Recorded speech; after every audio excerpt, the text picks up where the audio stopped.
Hello guys, welcome back to my channel. आज का हमारा टॉपिक है जनसंचार के विभिन्न माध्यम। आज हम इसमें पढ़ेंगे जनसंचार के कौन कौन से माध्यम होता है। पहला माध्यम है प्रिंट, दूसरा टेलीविज़न, तीसरा रेडियो, चौथा इंटरनेट।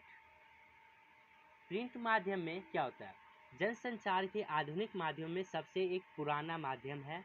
आधुनिक छापाखाने का आविष्कार जर्मनी के गुटेनबर्ग ने किया। भारत में पहला छापाखाना सन 1556 में गोवा में खुला। इसे ईसाई मिशनरियों ने धर्म प्रचार की पुस्तकें छापने के लिए खोला था। मुद्रित माध्यमों के अंतर्गत अखबार, पत्रिकाएं, पुस्तकें आदि आती है। अब हम दूसरा देखते हैं, मुद्रित माध्यम की विशेषताएं। छपे हुए शब्दों में स्थापित होता है। इन्हें सुविधा अनुसार किसी भी प्रकार से पढ़ा जा सकता है। यह माध्यम लिखित भाषा का विस्तार है। यह चिंतन, विचार, विश्लेषण है। मुद्रित माध्यम की सीमाएं और दोष।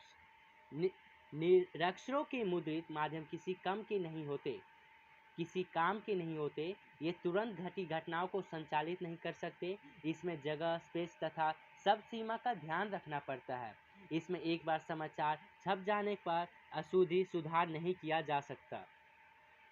अब देखते हैं मुद्रित माध्यमों में लेखन के लिए ध्यान रखने योग्य बातें। भाषागत शुद्धता का ध्यान रखना चाहिए। दूसरा है प्रचलित भाषा का प्रयोग किया जाए। तीसरा, समय, शब्द व स्थान की सीमा का ध्यान रखा जाना चाहिए। तीसरा है लेखन में तारतम्यता एवं सहज प्रभाव देना चाहिए। अब दूसरा नंबर पे आते हैं रेडियो, आकाशवाणी। रेडियो एक श्रव्य माध्यम है। इसमें शब्द एवं आवाज़ का महत्व होता है। रेडियो एक रेखीय माध्यम है। रेडियो समाचार की संरचना उल्टा पिरामिड शैली पर आधारित होती है। उल्टा पिरामिड शैली में समाचार को 3 भागों में बांटा जाता है: इंट्रो, बॉडी और समापन। इसमें तथ्यों को महत्व के क्रम से प्रस्तुत किया जाता है। सर्वप्रथम सबसे ज़्यादा महत्वपूर्ण तथ्य को तथा उसके उपरांत महत्व की दृष्टि से घटते क्रम को तथ्यों को रखा जाता है।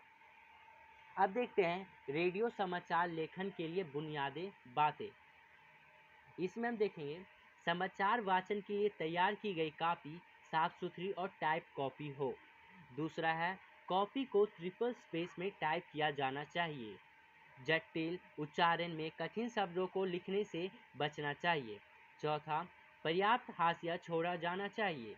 अंकों को लिखने में सावधानी रखनी चाहिए। संक्षिप्तारों के प्रयोग से बचना चाहिए। अब आते हैं तीसरा नंबर पे है हमारा टेलीविज़न। इसका दूसरा नाम भी हम कह सकते हैं दूरदर्शन।